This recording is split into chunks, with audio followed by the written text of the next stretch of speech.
बिहार में मुख्यमंत्री नीतीश कुमार हैं, एक लंबे समय से वो आदमी सत्ता में है। साथ में जो पार्टियां होती हैं, वो बीजेपी हो या आरजेडी हो, वो बदलती रहती हैं, लेकिन मुख्यमंत्री की कुर्सी पर नीतीश कुमार ही होते हैं। नीतीश कुमार को लेकर के ये बात कही जा रही है कि वो प्रधानमंत्री के चेहरे के तौर पर पेश किए जा सकते हैं इंडिया गठबंधन की तरफ से। आप स्टूडेंट्स में से कौन इस पर अपनी राय रखना चाहता है?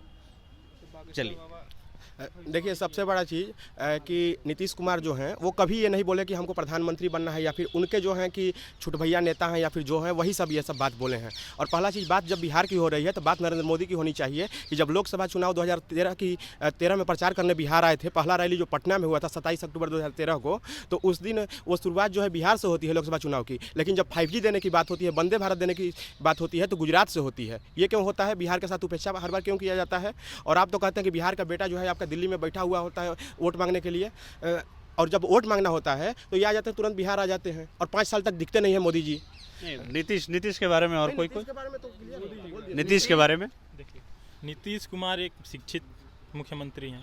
उनको देखिए, बात ये होता है कि कोई भी सरकार में रहना चाहता है, सरकार में रहेगा तभी वो काम करेगा। 2024 को लेकर के जो इंडिया गठबंधन बन रही है, देखिए, इंडिया गठबंधन में बहुत सारे प्रधानमंत्री पद के दावेदार हैं, ठीक नहीं? चेहरा नहीं बनाएगी, क्यों? क्योंकि देखिए, पहले तो नीतीश जी को चेहरा इसलिए बनाएगी, कुछ दिन पहले उनका बयान सदन में आप देखें, हमको तो लग रहा है कि उनका जो मानसिक स्थिति खोल गए हैं। नहीं तो हम बिहार के रहने वाले, हमने बिहार को सजाते देखा है नीतीश के द्वारा। एक तरफ आप कह रहे हैं कि इंडिया गठबंधन बेहतर परफॉर्म करेगी 2024 में।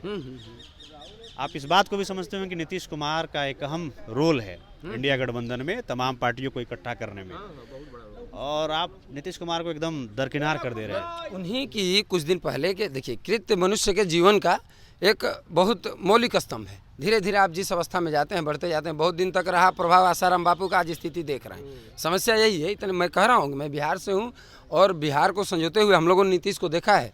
साइकिल से लेके लड़कियों को मैट्रिक फर्स्ट में 10,000, इंटर फर्स्ट में 25,000, BPSC प्री निकाल दे, इस तरीके का चीज़ देना, वो सब किए। लेकिन एक समय होता है किसी के भी राजनीतिकरण का। भाई, आप रेफरेंस बड़ा खतरनाक लेते हैं नीतीश पढ़ते लिखते हम लोग। देखिए, हम लोग इंटायर पॉलिटिकल नहीं पढ़ते हैं। आपने नीतीश कुमार के अगेंस्ट में आसाराम का रेफरेंस ले लिया। रेफरेंस आसाराम का मैंने नहीं दिया, मैंने आपको संतुष्ट किया कि किसी भी व्यक्ति के जीवन का एक काल होता है। मैं कहा कि उनका एक प्रभाव रहा, एक दौर रहा।